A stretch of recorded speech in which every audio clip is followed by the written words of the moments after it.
사람의 향기는 그 사람이 하는 바른 말과 그 말을 실천하는 행동에서 피어오릅니다.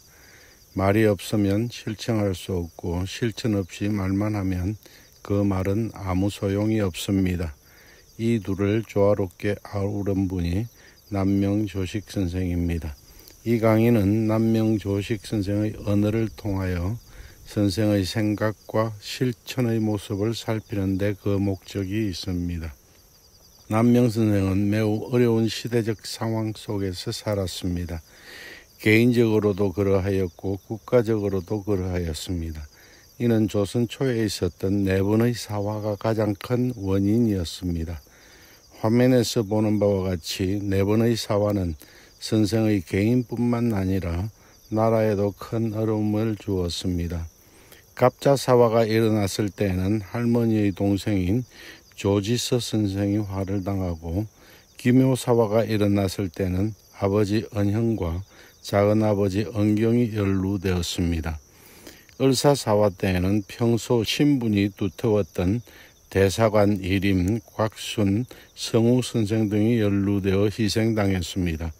이 세 사화는 안으로는 가족들이 연루되어 있었으며 밖으로는 친구와 외족들이 연루되어 말이 이들에게 미치면 눈물을 흘리며 흐느껴 울고 죽을 때까지 잊지 않았다 합니다.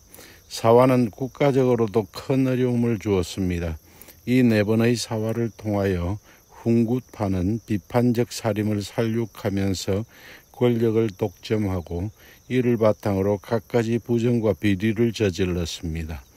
이들 사화는 남명 선생의 삶과 생각에 큰 영향을 미쳐 선생의 문학작품 속에 녹아들고 있습니다. 남명 선생을 이해하기 위해서는 이 네 사화에 대하여 자세히 알 필요가 있어 사화가 일어나게 된 원인과 과정, 결과 등을 자세하게 살펴보도록 하겠습니다. 이들 사화에 대해서는 사화를 집중적으로 연구한 이덕일 교수의 책 사화로 보는 조선 역사에 많이 의존하였습니다. 조선시대에서 맨 처음 일어난 사화는 1498년 연산군 4년에 일어난 무오사화입니다. 무오사화는 연산군과 훈구파인 유자강 이극돈이 1498년 편찬한 성종실록의 사초를 문제 삼아 일으킨 사화입니다. 세조는 단종으로부터 왕위를 빼앗았습니다. 왕권을 세우고 부국 강병을 만든다는 명분이었습니다. 이 과정에서 많은 훈구파 대신들이 집권하게 되었습니다. 절대 권력을 손에 쥐었습니다. 절대 권력은 절대 부패한다는 그대로 세조 때의 훈구 대신들은 자신의 권력으로 많은 재산을 모으는 등 부패하게 되었습니다. 부패가 심해지자 성종 때는 훈구파가 견제를 받기 시작하였습니다.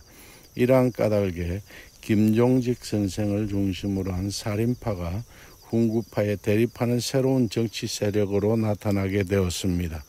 1445년 성종 16년에는 경국대전이 완성되었습니다. 경국대전의 완성으로 삼사를 비롯한 주요 간서들의 기능이 국법의 보장을 받게 되었습니다. 이러한 제도적 규정은 삼사를 육성해 기존의 훈구 대신들을 제어하려는 성종의 정치적 포석이었습니다. 성종이 죽자 연산군이 집권하였습니다. 그때도 삼사를 장악한 살인파는 훈구 대신의 비행을 폭로하고 연산군의 향락을 비판하였습니다. 삼사의 강력하고 지속적인 탄핵과 반대에 시달리던 연산군과 대신들은 당시의 가장 큰 문제점이 삼사의 능상이라는 결론을 공유하게 된 것입니다. 이에 훈구파의 반격이 시작되었습니다. 성종 때 김종직의 제자 김일손이 춘추관의 기사관으로 있으면서 훈구파 이극돈의 비행과 세조의 찬탈을 사초에 기록하면서 서성인 김종직 선생의 조의제문을 넣어 1498년 성종실록을 편찬하였습니다.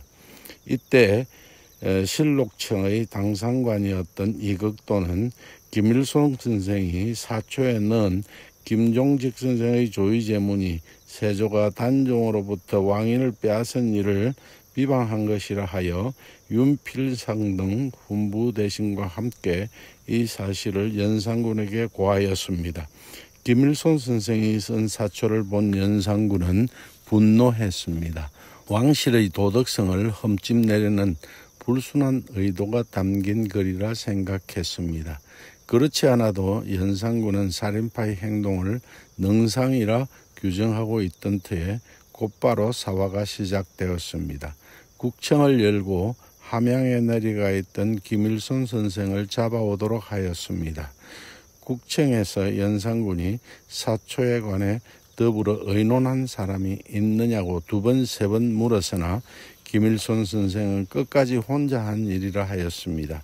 김일손 선생이 혼자 그 책임을 지고 죽는 것으로 끝날 수도 있었습니다. 그러나 유자강과 홍구파는 살인파 전체를 제거할 목적으로 사건을 더욱 확대시켰습니다. 국문에서 홍구파는 김일손 선생에게 김종직의 제자가 누구냐고 물었습니다. 김일손 선생은 서성의 제자를 굳이 숨길 필요가 없다고 여기고 기억나는 대로 그 이름을 말했습니다. 곧바로 옥사는 김종직 선생 문인 전체로 확산되었습니다. 제자들이 속속 잡혀와 국문을 당했습니다. 이들에 대한 처벌은 가혹했습니다. 김일손 선생을 비롯한 살인파 많은 사람들을 죽이고 이미 세상을 떠난 김종직 선생은 관을 파헤쳐 그 시체의 목을 베었습니다. 이런 일은 연산군 때에만 있었던 일입니다. 그리고 정여창 선생을 비롯한 김종직 선생의 많은 제자들은 난을 고하지 않았거나 붕당을 이루었다는 죄를 씌워 기양 보냈습니다. 기양 간 사람들은 많았습니다. 모두 31명이 이로 말미암아 기양을 갔습니다. 그리고 파직된 사람들도 있었습니다. 이 일의 단서를 제공한 이극돈도 파직되었습니다. 이극돈 외에 15명이 파직 또는 좌천되었습니다. 무오사오와 연루되어 죽은 사람이 김종직 선생을 포함하여 7명, 기양간 사람이 31명, 파직 좌천된 사람이 15명, 모두 52명이 화를 입었습니다. 이 사화를 주도한 이는 유자강을 비롯한 훈구파였습니다.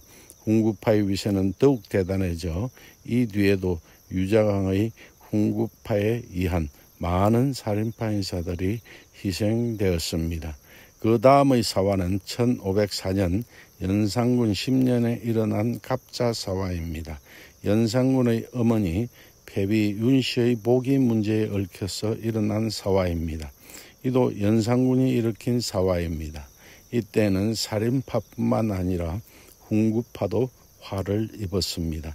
성종비 윤씨는 질투가 심하여 왕비의 채모에 어긋난 행동을 많이 하였습니다.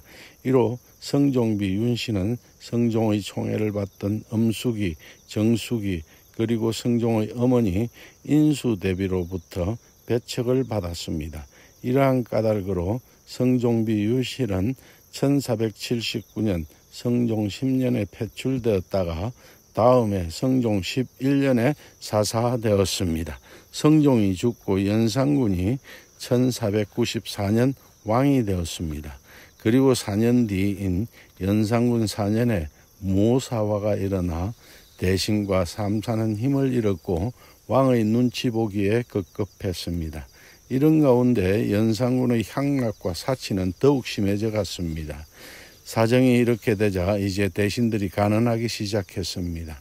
삼정승이 함께 당시의 폐단을 집약한 10회 10조의 상소를 올리기도 하였습니다. 대신과 삼사가 당시 문제의식을 공유하면서 왕은 더욱 고립되어 갔습니다. 어떠한 간언도 아무 소용이 없었습니다. 오히려 무사화가 간접적 경고 수준에 그쳤기 때문에 능상의 폐단이 사라지지 않고 대신들에게까지 만연된 것이라 여기고 이제는 무차별적인 숙청이 필요하다 결단하면서 향락과 사치를 거치지 않았습니다. 결국에는 국고가 바닥이 났습니다. 이에 연산군은 국고를 채우기 위해 공신들의 재산 일부를 몰수하려고 하였습니다. 이에 앞장선 사람이 임사홍입니다. 임사홍은 연산군을 사주하여 나아가 공신 배척의 업무까지 꾸미게 됩니다. 이러한 때 임사홍은 패비 윤씨의 사사경위를 윤씨의 생모인 신씨에게서 듣게 되는데 임사홍은 이 경위를 연산군에게 일러 공신 탄압의 기회로 삼았습니다. 이로 일어난 사화가 1504년 연산군 10년에 일어난 갑자사화입니다. 갑자사화가 겉으로는 연산군이 생모의 원한을 갚기 위한 살육이었고 안으로는 임사홍과 연산군 비의 오빠인 신수군으로 대표되는 궁중 세력이 훈구파와 살인파인 부중 세력을 제거하고자 벌린 살육이었습니다. 살육은 훈구파나 살인파를 가리지 아니하고 일어났습니다. 대신과 삼사를 비롯해 거의 모든 신하와 이미 죽은 사람에게들까지도 그 화가 미쳤습니다. 사건의 발달은 국왕의 하사주를 이세자 선생이 엎지른 실수와 손녀를 입결시키라는 왕명을 홍기달 선생이 적시 따르지 않았다는 것이었습니다. 연산군은 이 두 대신의 행위를 능상의 표본이라 여겼습니다. 그리고 이러한 능상을 삼사가 비판하지 않는다고 질책하면서 능상이 모두에게 만연되어 있는 것으로 여겼습니다. 능상에서 촉발된 사건은 곧 폐모 사건의 보복으로 번졌습니다. 연산군은 이 기회에 어머니 윤씨의 원한을 푸는 동시에 공신들을 탄압할 결심을 한 것입니다. 연산군은 정숙이와 엄숙이가 성종에게 참소해 폐모를 죽음에 이르게 했다고 판단해 두 수기를 궁중에서 죽이고 그들의 소생들을 귀양 보냈다가 사사하였습니다. 그의 할머니 인수대비도 두 수기와 한패라 하여 병상에서 난동을 부려 합병으로 세상을 떠나게 했습니다. 연산군은 빈명에 죽은 생모의 넋을 위로한답시고 패비윤씨를 복위시켜 재헌왕으로 추승하고 그의 묘를 회릉이라 하였습니다. 그리고 나아가 성종묘에 배사하려 하고 다시 휘하를 높이려 하였습니다. 이에 홍문관 응교 건달수와 이행선생이 반대 주청을 하였습니다. 이 주청으로 건달수는 참행되고 이행은 기양을 갖습니다. 연산군을 사주한 임사홍과 궁중파는 이 정도로 끝내지 않았습니다. 이들이 노린 것은 훈구파와 정부 세력인 부중파를 타도하여 권력을 독점하는 것이었습니다. 이들은 부중파 중에 윤씨 사건 당시 논의에 참여한 자들이 생존에 있음을 주목하고 연산군에게 그들도 벌하도록 몰고 갔습니다. 그리하여 성종이 윤씨를 배출할 때 찬성한 윤필상, 이극균을 비롯한 많은 부중파 대신들을 죽이고 이미 죽은 사람들도 부관참시하였습니다. 당사자뿐만 아니라 가족과 그 제자들까지도 처벌하였습니다. 이 외에도 홍기달, 주계군 등 모두 239명이 죄 없이 화를 입었습니다. 이 중에서 사형과 옥사, 부관참시 당한 사람이 절반을 넘는 122명으로 그 참혹성은 이루다 말할 수가 없었습니다. 추세도감을 따로 설치해 훈구파나 살인파 할 것 없이 재산을 몰수하였습니다.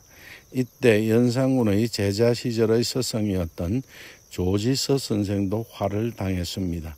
조지서 선생은 남명선생 할머니의 친동생으로 연산군 제자 시절의 스승이었습니다. 제자 시절 음악에 가르쳤다는 이유로 죽였습니다. 갑자사화 이후 연산군은 그칠 것이 없었습니다. 비행과 폭정은 더욱 심해졌습니다. 이러한 연산군의 실정은 중종반정으로 이어졌습니다. 다음 시간에는 중종 14년에 일어난 기묘사화와 명종 적인년에 일어난 을사사화에 대해서 말씀드리겠습니다. 감사합니다.